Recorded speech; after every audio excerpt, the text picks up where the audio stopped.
I wasn't expecting much when I moved into the Beechwood apartments, just a place to start over. After the divorce, I needed quiet, cheap, and clean. That was it. Beechwood delivered. Kind of. It was a 3-story brick building tucked between an abandoned gas station and a liquor store. Rent was low. Management didn't ask questions. And the neighbors? Mostly quiet.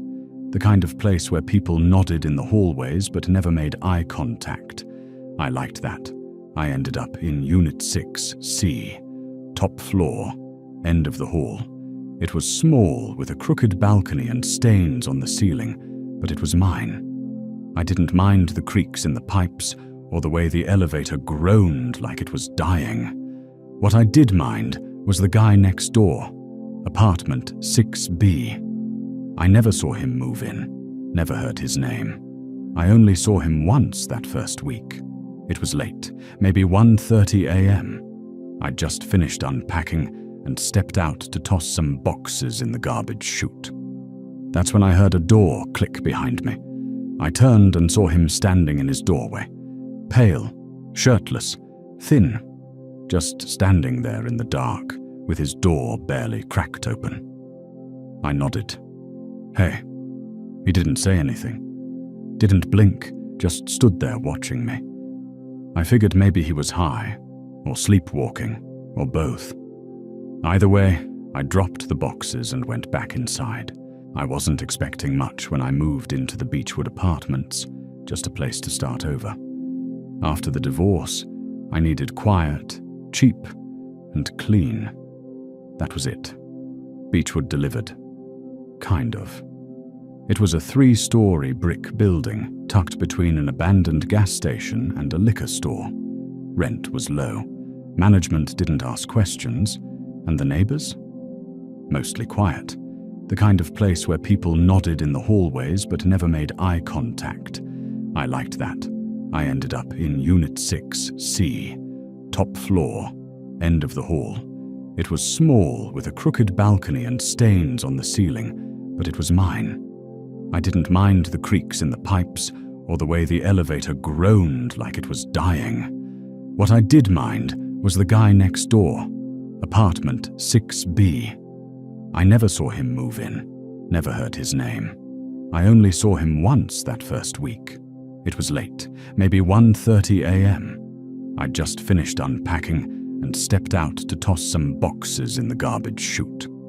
That's when I heard a door click behind me. I turned and saw him standing in his doorway. Pale, shirtless, thin, just standing there in the dark, with his door barely cracked open. I nodded. Hey. He didn't say anything. Didn't blink, just stood there watching me. I figured maybe he was high, or sleepwalking, or both. Either way, I dropped the boxes and went back inside. It was a Tuesday when I saw him again. I was coming home from work, hands full of groceries. As I passed his door, I caught movement in my peripheral vision. He was standing just inside, peeking through the peephole. I froze, bags dangling from my wrists. Need something? I asked, half joking. No reply, just a faint breathing sound, slow, heavy. I turned, slid my key in my lock, and went inside. But I didn't put the groceries away.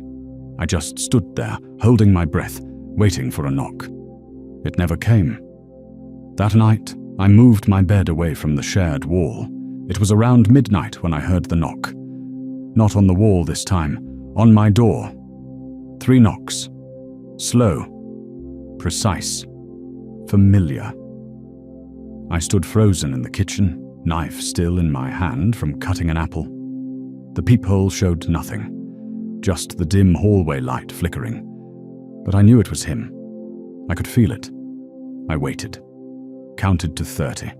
When I opened the door, a small box sat on the mat, wrapped in brown paper, tied with fraying twine. No name, no note. Inside was a Polaroid of me, sleeping, taken from outside my bedroom window. I live on the 3rd floor. I reported it, of course. The police came, took statements. Knocked on 6B. No one answered. No sounds from inside. Eventually, they let the landlord open the door. The apartment was empty. No furniture, no bed, no trash, no dishes, no signs anyone had lived there in months. The landlord looked confused. "We haven't rented 6B in over a year," he said. "Last guy disappeared. Left all his stuff behind. We cleaned it out. Been vacant since." I showed him the Polaroid. He just shook his head. That night, I slept with the lights on, and at 3 a.m., I heard it again. Scrape. Pause. Scrape. But this time, it was coming from inside my closet. I never liked apartment buildings, but after the breakup and losing my job, I couldn't afford to be picky.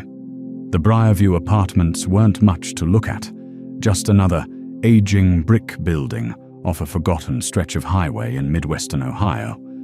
But it was cheap, and they didn't run a background check. I moved into apartment 2C in early February, the kind of cold that cracks your lips and sticks to your bones. My unit was on the second floor at the end of the hallway. 2 rooms, peeling linoleum. The heat groaned like it was dying, but it was mine. Most of the other units were empty or quiet. I only met one neighbor during my first week, a woman from 2A who asked if I smoked because her walls felt itchy when people smoked inside. Weird, but whatever. I wasn't there to make friends. But almost immediately, something felt off. Specifically with 2D, the unit directly across from mine.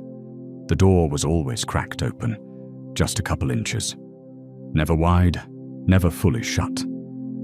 The kind of opening you could barely slide a newspaper through. At first, I thought someone forgot to close it. But it stayed like that. All day. All night. A black sliver of nothingness beyond the threshold. It was maybe the 3rd or 4th night when I saw him. I'd just gotten back from a grocery run. It was past midnight, snow crunching under my boots. I trudged up the stairs with a 6-pack and some canned soup, ready to collapse. I turned into the hallway and saw it again. The door to 2D cracked open. But this time someone was watching. He stood just inside, about 10 feet back from the doorway. A thin man, maybe mid-40s, pale skin, no shirt, balding with dark shadows under his eyes, and smiling, not a friendly smile, something stretched, taut, like a mask that had forgotten how to relax. His lips didn't twitch, his eyes didn't move. He was just smiling at me. My chest tightened. I kept walking, didn't say a word, fumbled with my key, and slipped inside my apartment without looking back. The groceries hit the floor. I just stood there, holding my breath. Maybe he was sleepwalking. Maybe he was high. Maybe I imagined it. But deep down, I knew that smile. That smile was for me. Over the next week, I started hearing tapping. It began at 1 a.m. Always at 1 a.m. 3 taps. Always 3. Like someone politely knocking on a wooden table. Sometimes it came from my wall, sometimes from the ceiling. One night, it came from inside my kitchen cabinet. I flung it open, heart pounding. Nothing. No mice. No pipes. Just a roll of paper towels and my cereal. I laughed it off, but I was starting to unravel. I barely slept. I started jumping at every sound, every creak of the floor. Then one day I went to the leasing office to ask about 2D. "Hey, is someone living across from me?" I asked the front desk woman. She blinked at me like I'd asked if the moon was haunted. 2D? No, that unit's vacant. I paused. Are you sure? She nodded. Yeah, been empty since September. Guy who lived there passed away. Weird case. I swallowed hard. What kind of weird? She shrugged. You know how people are. He died in the bathtub and no one noticed for 3 weeks. No family. No funeral. I thanked her and left before I said something stupid. That night, I taped over the peephole. I didn't want to see him again. It was a Thursday when it escalated. I was eating dry cereal on my couch, half watching TV, half dozing when I heard whispers in the hallway. A man and a woman. Software indistinct, like they were standing just outside my door. I muted the TV. The woman's voice, "It's your turn." Then the man, "I already fed him." Footsteps followed, slow, deliberate. Then, silence. I crept to the door, heart thudding, and cracked it open. The hallway was empty, but 2D's door, wide open now, not cracked, wide, and right in front of it, carefully placed on the doormat, was a dead pigeon. Its wings were folded neatly, its eyes open, its beak slightly ajar. Inside its mouth was something dark. I stepped closer and saw what it was. A tiny rolled-up piece of paper. I didn't read it. I didn't touch it. I got a plastic bag from my kitchen, scooped the bird and note into it, and walked it straight to the dumpster. I didn't sleep that night. Not even for a minute. And in the silence between 3 a.m. and 4 a.m., I heard it again. Tap, tap, tap. This time from inside my closet. I don't know why I opened the door. Maybe I was tired. Maybe I was breaking. Maybe something in me wanted to end it. But when I heard the 3 knocks at 2:58 a.m., I didn't freeze this time. I walked to the door, peeled the tape from the peephole, and looked. He was there, the smiling man, only inches away. His face so close to the peephole I could see the blood vessels in his eyes. He was grinning, always grinning, and he lifted one bony finger and pointed at the keypad beside the door. I watched as he entered the correct code. My blood turned to ice. I never told anyone the code. I threw the deadbolt, pulled the chain, wedged a chair under the handle, grabbed my keys and bolted out the back stairwell. I didn't even put on shoes. I drove for hours, barefoot, heart racing, unsure where I was going until I hit the next state line. I slept in my car at a rest stop with a knife in my hand. I haven't been back to the apartment, but this morning I got a text from an unknown number. No message, no subject, just a photo. Me, asleep on my couch, taken from inside my apartment, and in the background, partially hidden in the kitchen shadows, is a figure, leaning just slightly, smiling. They say you get used to apartment noises, pipes clicking, dogs barking, kids running upstairs. I tried to believe that. I moved into Unit 3B at Maple Crest Apartments in late October, right before Halloween. I was still sore from hauling boxes and emotionally numb from a breakup I barely survived. The apartment was nothing special. 2 rooms, outdated kitchen, scuffed floorboards. But I needed a reset. The rent was cheap. The building was old, 3 stories high, made of red brick and iron staircases that howled when the wind hit right. My place was on the 3rd floor. Above me was 4B. I never saw anyone go in or out of that unit. Never saw lights on. No packages, no curtains. Just a black window and a heavy door that stayed closed like it was sealed shut. But every night, every single night around 1 a.m., I heard footsteps. Fast, nervous pacing. Back and forth across the ceiling. Back and forth like someone couldn't sit still. At first, I told myself it was just a girl who liked midnight walks in her living room. A student, maybe, or a restless insomniac. But then the pacing stopped, and the scraping began. It started subtle. Scrape. Pause. Scrape. I thought she was moving furniture at first, but it didn't sound heavy. It sounded deliberate, like something being dragged across the wooden floor, slowly, softly. Then came the night I stepped outside. I couldn't sleep. My apartment was too quiet, except for the scratching above me. I stepped onto my tiny balcony for air, holding a glass of water and trying not to stare at the night too hard. And then I looked up. Directly above me was 4B's balcony window, and in that window was a head. Still, unmoving, watching, just a sliver of a face, barely illuminated by the hallway light behind me. I could see the edge of a cheek, a gleam of dark hair, and one eye, wide open, unblinking. I held my breath. It didn't move, it just stayed there. I blinked, looked down for a second. When I looked back, the window was empty. That's when the dreams started. At first, it was just strange noises. A whisper here, a laugh behind the wall, the sound of fingernails raking across my ceiling fan. But soon, I started waking up in the middle of the night to find myself standing up, facing to the ceiling, drenched in sweat. I started noticing shadows that didn't belong to anything, quick movements in the corner of my eye, the bathroom mirror fogging up when I hadn't taken a shower. I caught myself whispering sometimes, things I didn't remember thinking. Stop walking. She's listening. Don't look up. I asked the leasing office who lived above me. The girl at the front desk checked her computer and said, "Nobody. 4B's been vacant for 8 months.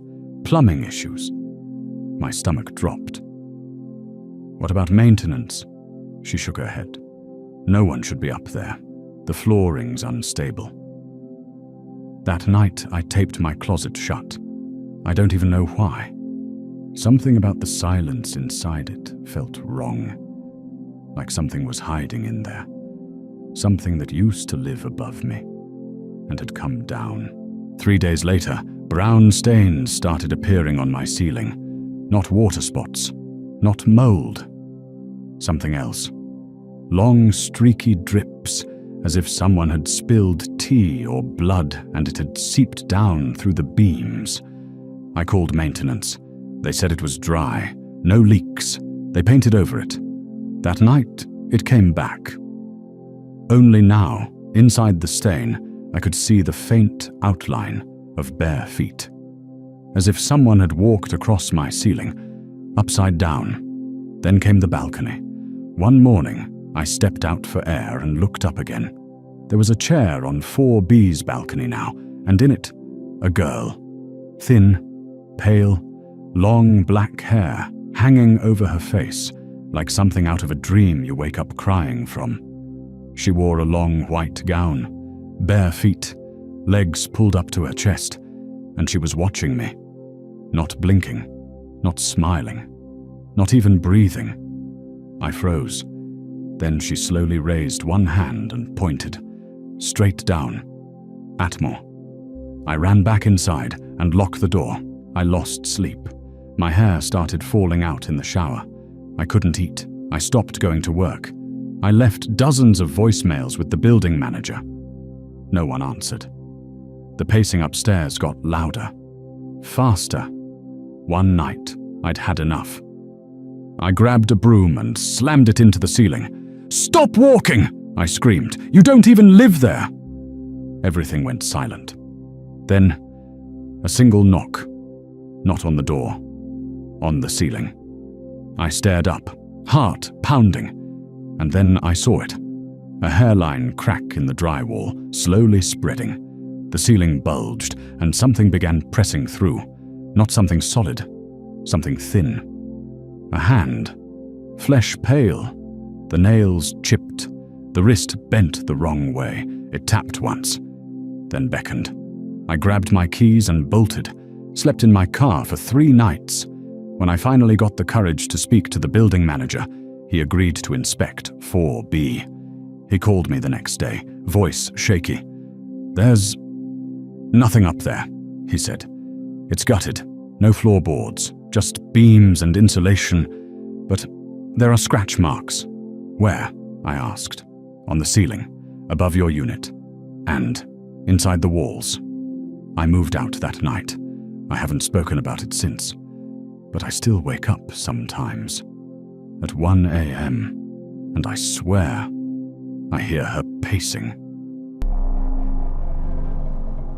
I was done with cities, done with traffic, noise, paper-thin walls, and strangers I couldn't trust. So when my aunt offered me a place out in the countryside, a side-by-side duplex she inherited from her late husband, I took it. It sat at the end of a gravel road about 30 minutes from the nearest town. 2 identical units, mirrored layouts, each with 2 bedrooms and a shared wall down the middle. My aunt used to rent out the other side, Unit B, but after her husband passed, it sat empty. So I moved into Unit A. At first, it was everything I hoped. Quiet, green, peaceful.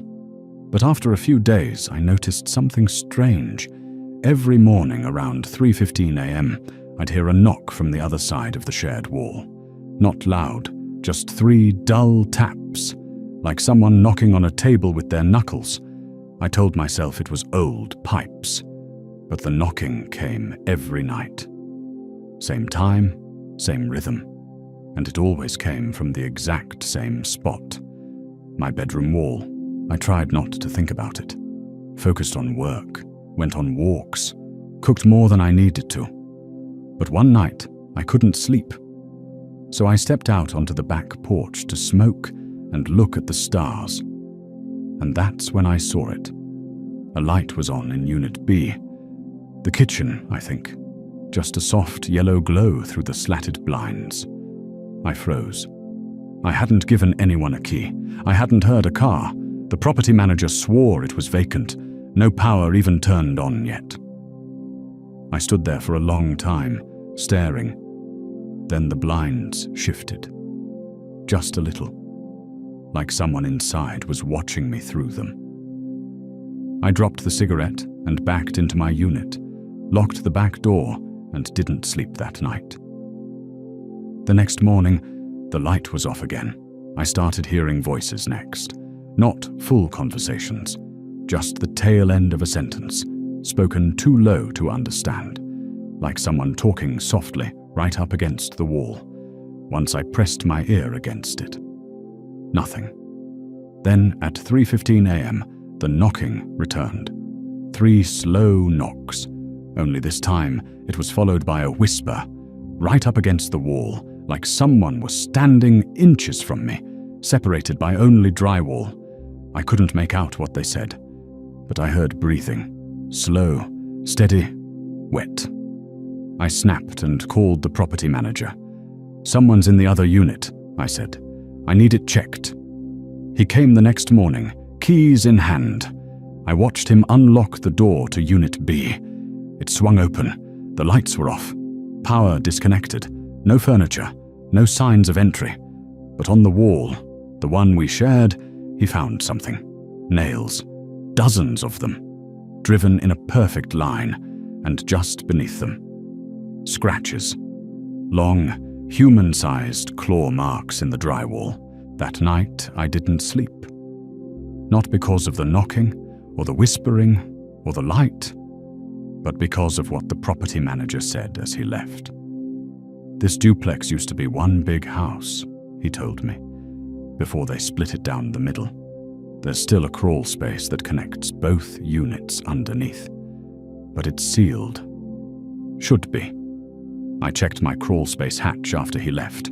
The wood was splintered, the padlock on the inside was broken, and in the corner, under the dangling chain, was a tooth, yellowed, cracked, human. That night, I moved my bed into the living room. I tried to stay awake, but exhaustion won. I don't know how long I was out before I woke to the sound of breathing again. But this time, it wasn't from the wall. It was from under the floorboards. The final night was a storm. Heavy wind, constant lightning. The kind of night that rattles window panes and makes animals burrow. At 3:15 a.m. I woke up, not to knocking, but to the sound of wood splitting. I turned on every light, grabbed the fire poker from the fireplace, and crept down the hall toward my bedroom. The wall I shared with Unit B was different. The paint was bulging, like something behind it was pressing through. Then I saw it. Fingers. 5 of them. Pushing outward from the inside, distorting the drywall, leaving greasy imprints like oil on glass. Then I heard it. A voice. I never moved out. I ran. I didn't grab anything, just keys and my phone. By the time I got to town, the sun was up. I called the sheriff. They checked both units. Unit B was still empty. No forced entry. No prints. But in the crawl space, they found a mattress, a blanket, an old camping lantern, and dozens of Polaroids. Photos of me, sleeping, eating, standing in the hallway. Some were dated before I even moved in. I sold the place. I don't know who he was. I don't know how long he lived behind that wall. But I know this. Every night since, I wake up at 3:15 a.m. and I listen, because I swear I still hear it. 3 slow knocks from somewhere inside the house.